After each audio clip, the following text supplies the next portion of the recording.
Assalamualaikum warahmatullahi wabarakatuh. Selamat pagi semuanya. Perkenalkan, kami dari kelompok 5. Pada hari ini yang beranggotakan saya sendiri, Era Sari, dan teman saya Sri Agustini. Pada hari ini kami akan membahas materi selanjutnya di podcast kita mata kuliah Sistem Pengenalan Manajemen, yaitu perencanaan strategis. Nah, pada bagian ini akan diuraikan mengenai perencanaan strategis, di mana menyangkut tentang kegiatan dalam prosesnya. Nah, bagian pertama ini akan membahas mengenai sifat perencanaan strategi, kemudian teknik analisisnya, kemudian pembuatan keputusan program baru yang akan diusulkan, dan ada juga mengenai teknik yang bermanfaat dalam menganalisis program yang sedang berjalan. Nah, tanpa memperpanjang waktu, kita akan memulai diskusi kita mengenai perencanaan strategis. Nah, kepada Sri, bisa dijelasin mengenai sifat-sifat perencanaan strategis, pengertiannya, dan apa sih yang Sri tahu mengenai materi pada hari ini? Oke, terima kasih ya atas kesempatannya. Jadi sebelum kita masuk ke inti dari pembahasan kita terkait perencanaan strategi, ini sudah jelasin dulu ya, apa sih yang dimaksud dengan perencanaan strategi. Jadi perencanaan strategi itu adalah suatu proses, di mana proses ini kita akan menentukan atau memutuskan program-program apa aja sih yang akan dilakukan oleh suatu organisasi dalam rangka untuk mengimplementasikan atau menerapkan strategi dan menafsirkan jumlah sumber daya yang akan dialokasikan untuk tiap-tiap program jangka panjang untuk beberapa tahun yang akan mendatang. Nah, hasil dari proses perencanaan strategi itu berupa dokumen yang dinamakan sebagai strategic plan atau sering disebut juga sebagai yang namanya program ya. Nah, jadi secara umum itu ada 5 tugas manajemen strategi yang harus dilakukan oleh seorang manajer. Di mana yang pertama itu tugasnya itu untuk mengembangkan suatu konsep usaha, dan untuk membentuk visi dari organisasi itu. Dan visi ini akan satu visi organisasi tersebut itu apa sih visinya yang akan dijalankan oleh organisasi. Kemudian yang kedua itu untuk menjadikan suatu misi ini menjadi tujuan yang lebih spesifik atau terperinci dan juga jelas. Nah, kemudian tujuan yang ketiga itu membuat suatu strategi untuk mencapai kinerja yang dapat ditargetkan. Kemudian tujuan yang keempat itu untuk mengimplementasikan dan pelaksanaan strategi yang dipilih secara efisien dan juga efektif. Kemudian yang terakhir itu tugas dari manajemen strategi itu sendiri yaitu untuk mengevaluasi prestasi, kemudian mengkaji situasi dan melakukan penyesuaian dalam hal misi, kemudian tujuan, strategi, atau implementasi sesuai dengan keadaan yang sebenarnya atau keadaan yang real. Kemudian perubahan kondisi, kemudian ide-ide baru, dan juga kesempatan yang baru.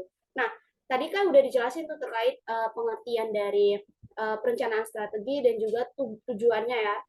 Nah, di sini juga terdapat namanya hubungan perencanaan strategi dengan perumusan strategi. Nah, perbedaan antara perencanaan strategi dan juga perumusan strategi ini yaitu di mana perumusan strategi sendiri itu merupakan suatu proses untuk memutuskan atas suatu strategi baru. Nah, sementara perencanaan strategi sendiri itu adalah proses untuk memutuskan bagaimana cara mengimplementasikan strategi baru tersebut. Jadi berbeda ya. Nah, kemudian di dalam proses perumusan strategi, manajemen itu memutuskan yang namanya tujuan organisasi dan strategi utama untuk mencapai suatu tujuan tertentu. Nah, perencanaan strategi ini merupakan kegiatan yang sistematis di mana adanya proses perencanaan strategi tahunan dan prosedur dan juga jadwal yang telah tersusun sangat rapi. Nah, kemudian ada juga yang namanya keuntungan dan kelemahan dari perencanaan strategi ini sendiri, di mana keuntungannya sendiri yaitu proses perencanaan strategi ini merupakan kerangka kerja dalam mengembangkan anggaran tahunan. Jadi dapat mengembangkan anggaran tahunannya ya, jadi keuntungannya. Kemudian keuntungan berikutnya yaitu sebagai pengembangan alat manajemen organisasi. Kemudian yang ketiga keuntungan lainnya sebagai mekanisme untuk memaksa manajer jangka panjang.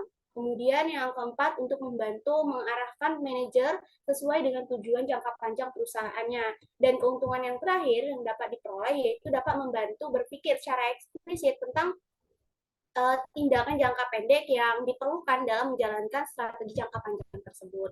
Nah, tadi kan udah ada tuh keuntungannya. Sekarang setiap keuntungan pasti ada kelemahannya kan. Nah, jadi untuk kelemahan dari perencanaan strategi ini sendiri itu yang pertama, kegiatan perencanaan strategi itu bisa menjadi kegiatan yang bersifat rutin, kemudian birokratis yang mengurangi cara berpikir dari strategi itu sendiri. Kemudian kelemahannya kelemahan berikutnya itu organisasi dapat membuat departemen perencanaan strategi yang puas dan mendelegasikan penyusunan rencana strategi kepada staf departemen. Dan kelemahan yang ketiga itu perencanaan strategi dapat menghabiskan waktu yang cukup lama dan juga biaya yang cukup mahal. Nah, kemudian ada yang namanya struktur dan isi program. Jadi, rencana strategi itu biasanya mencakup periode 5 tahun ke depan. Nah, jadi 5 tahun ini adalah periode yang cukup panjang untuk mengestimasikan konsekuensi dari keputusan program yang dibuat saat ini. Nah, konsekuensi dari keputusan untuk mengembangkan dan memasarkan produk baru atau untuk memperoleh aktiva modal utama yang baru mungkin tidak dapat sepenuhnya dirasakan dalam periode yang pendek. Nah, kemudian hubungan organisasinya yaitu di mana proses perencanaan strategi itu melibatkan yang namanya manajemen dan juga manajer unit usaha atau pusat pertanggungjawaban lainnya dibantu oleh beberapa staf. Nah, tujuan utamanya itu adalah untuk meningkatkan komunikasi antara kantor pusat dan juga eksekutif untuk eksekutif unit usaha dengan menyediakan jadwal aktivitas yang berurutan. Nah, manajer departemen tersebut dari unit usaha itu biasanya tidak dilibatkan dalam proses perencanaan strategi tersebut. Kemudian ada juga yang namanya gaya manajemen puncak.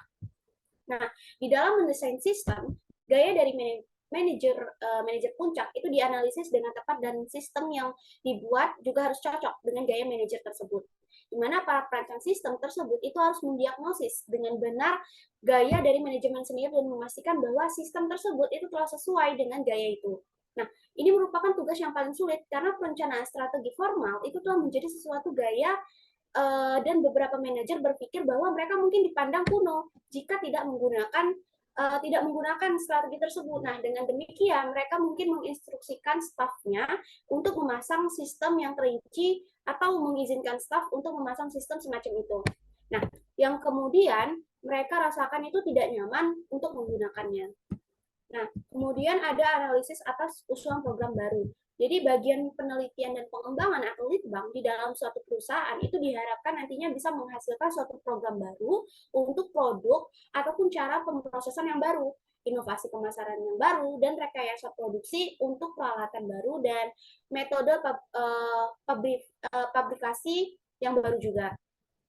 Nah, kemudian ada juga yang namanya istilah analisis investasi modal. Jadi banyak sekali usulan program ini memerlukan jumlah tertentu dari modal baru ya. Mana teknik analisa investasi modal itu dimaksudkan untuk bisa mendapatkan net present value dari suatu proyek, yaitu didapat melalui selisih dari persen value estimasi aliran kas masuk terhadap jumlah investasi yang diinginkan yaitu berupa internal rate of return yang menunjukkan adanya hubungan antara aliran masuk dan juga aliran keluarnya. Nah, beberapa pertimbangan yang bermanfaat untuk implementasi sistem evaluasi pengeluaran modal ini adalah yaitu pertama kita harus menyiapkan dulu nih peraturan-peraturannya. Kemudian kita juga harus teliti terkait kemungkinan adanya terjadi manipulasi. Kemudian kita harus juga menggunakan metode atau teknik-teknik yang khusus.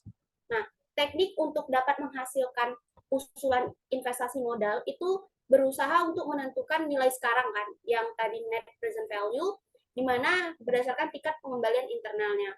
Nah, ada 4 macam alasan untuk tidak dapat menggunakan teknik nilai sekarang di dalam menganalisa semua usulan. Yaitu yang pertama, alasannya usulan tersebut itu memungkinkan jelas menarik sehingga perhitungan dari nilai sekarang bersihnya itu tidak diperlukan.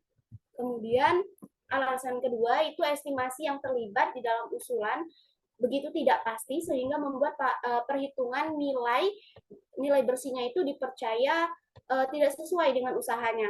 Kemudian yang alasan ketiga itu karena usulan tersebut adalah selain untuk yaitu dapat meningkatkan profitabilitas.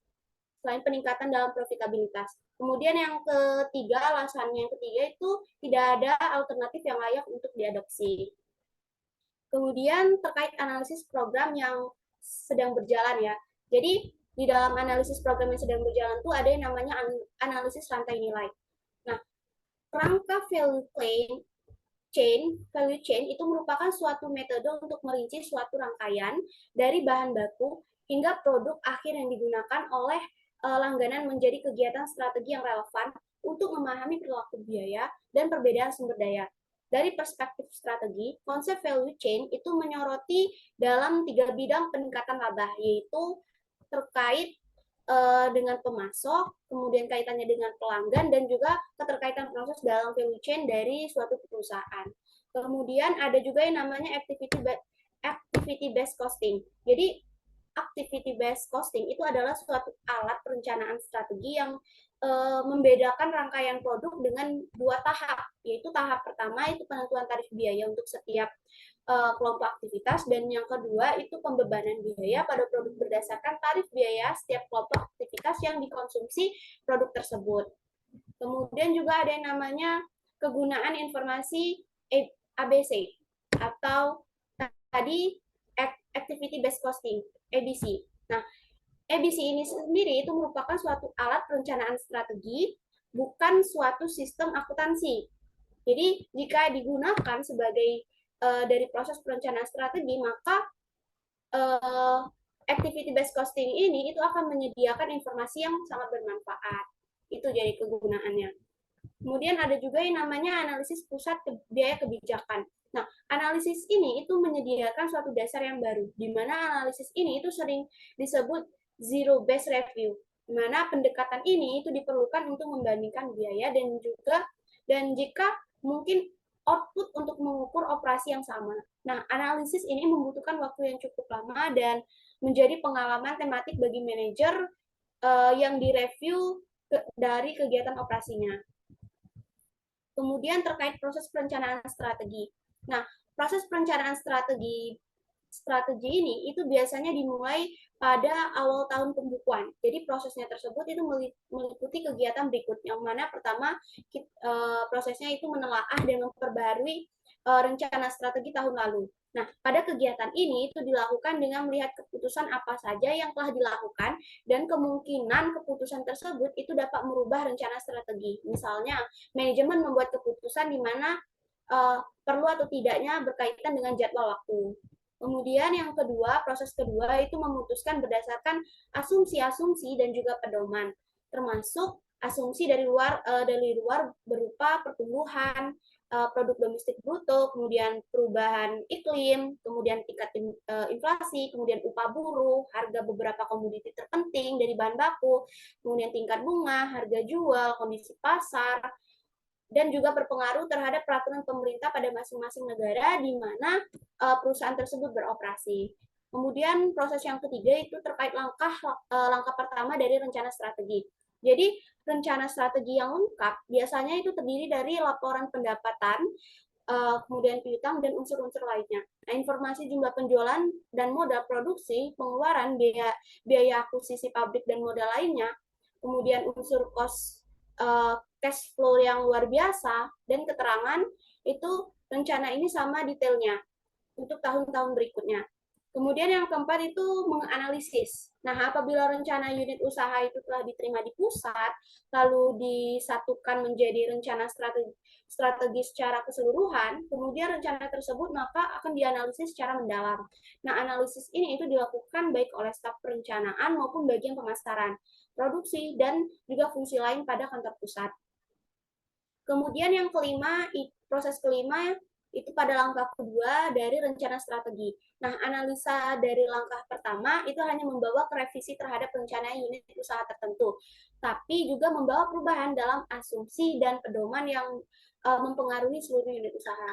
Kemudian yang terakhir, proses yang keenam itu review akhir dan persetujuan. Nah, rencana yang telah direvisi itu didiskusikan pada rapat manajer puncak, di mana persetujuan akhir ini dilakukan oleh pimpinan puncak atau atau CEO ya, di mana persetujuan ini hendaknya lebih awal dari dimulainya proses penyusunan anggaran karena rencana strategi ini merupakan suatu input yang penting untuk tahap proses penyusunan anggaran. Kemudian yang terakhir itu terkait karakteristik dari perencanaan strategi. Jadi perencanaan strategi ini sendiri itu adalah proses memutuskan program-program yang akan dilakukan oleh organisasi dan juga perkiraan jumlah sumber daya yang akan dialokasikan ke setiap program selama beberapa tahun ke depan. Di sini mungkin saya tidak terlalu lengkap pembahasan terkait karakteristik dari perencanaan strategi. Di sini saya akan menjelaskan terkait hubungannya aja terkait hubungan dengan formulasi strategi. Di mana formulasi strategi ini sendiri ini merupakan suatu proses untuk memutuskan strategi baru. Sementara perencanaan strategi ini merupakan suatu proses untuk memutuskan bagaimana mengimplementasikan strategi tersebut di dalam proses formulasi strategi manajemen. Nah, dokumen yang menjelaskan bagaimana keputusan strategi akan diimplementasikan itu adalah yang dinamakan rencana strategi. Nah, perencanaan strategi ini sendiri itu adalah perencanaan strategi ini sendiri adalah suatu sistem di mana ada proses perencanaan strategi tahunan dengan prosedur dan jadwal yang sudah ditentukan.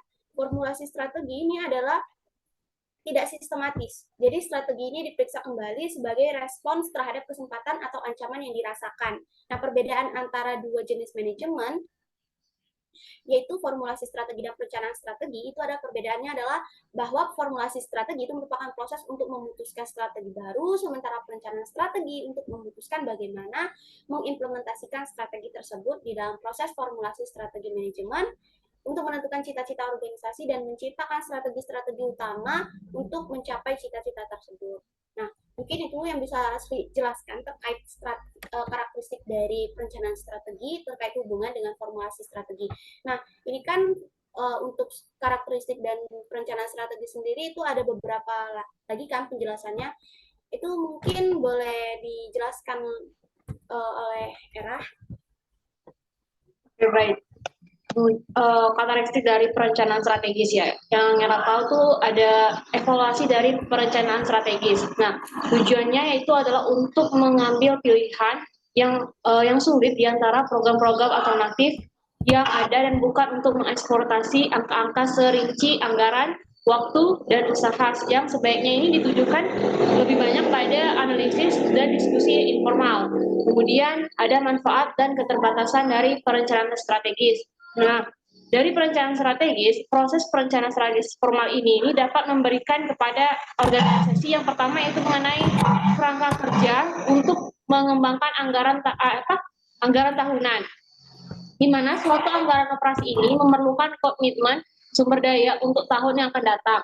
Oleh karena itu, penting untuk manajemen ini membuat komitmen sumber daya semacam itu dengan ide yang jelas mengenai ke arah mana organisasi ini akan berjalan beberapa tahun yang akan datang. Kemudian alat pengembangan manajemen.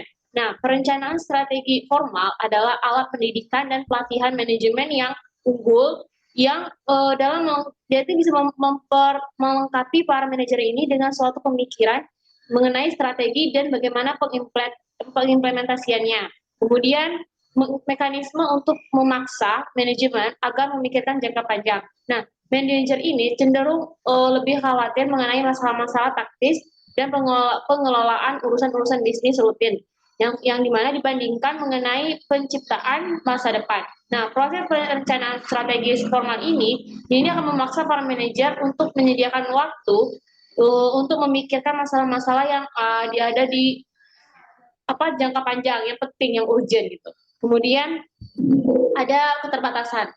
Nah, dari rancangan strategis formal ini ada beberapa karakteristiknya. Nah, yang pertama adalah manajemen puncak, yaitu dia yakin bahwa perencanaan strategis ini adalah penting. Jika tidak, perencanaan strategis ini akan memberikan kemungkinan terjadi adanya pelatihan para staf yang memiliki dia dikit memiliki keunggulan gitu. Kemudian organisasi tersebut itu relatif besar dan rumit. Kemudian ada ketidakpastian yang cukup besar mengenai masa depan, tetapi organisasi ini itu memiliki fleksibilitas untuk menyesuaikan dengan situasi yang berubah.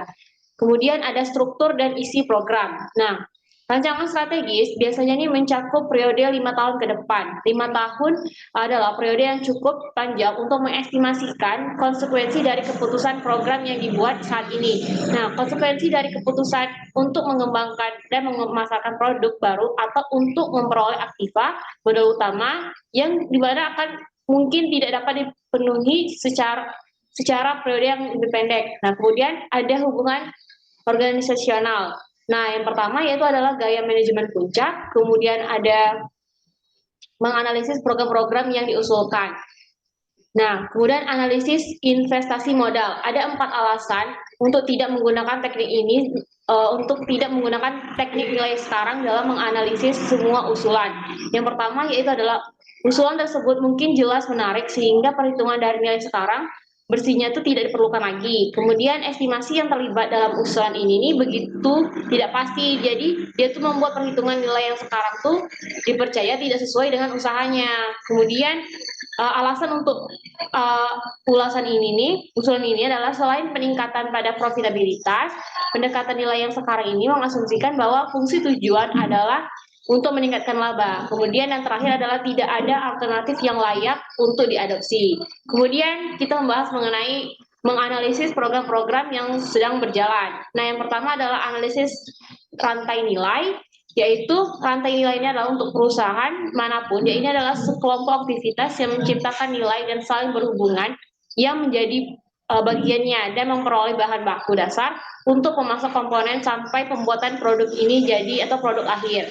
Kemudian perhitungan biaya berdasarkan aktivitas, kemudian penggunaan informasi ABC. Nah, ABC ini adalah ketika digunakan sebagai bagian dari proses perencanaan strategis, dapat memberikan wawasan yang baru. Misalnya, ABC ini dapat menunjukkan bahwa produk ini nih rumit dengan banyak komponen-komponen yang terpisah yang memiliki biaya dan desain yang pro. Kemudian ada membahas mengenai proses perencanaan strategis.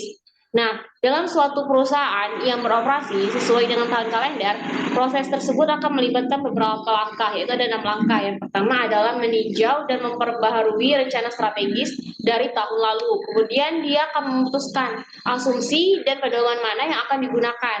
Kemudian iterasi pertama dari rencana strategi yang baru. Kemudian mereka akan menganalisis setelah memutuskan tadi. Kemudian ada lagi iterasi yang kedua dari rencana strategis tersebut. Kemudian langkah terakhir adalah meninjau dan menyetujui dari proses rencana strategis tersebut. Itu sih yang Era tahu mengenai perencanaan strategis.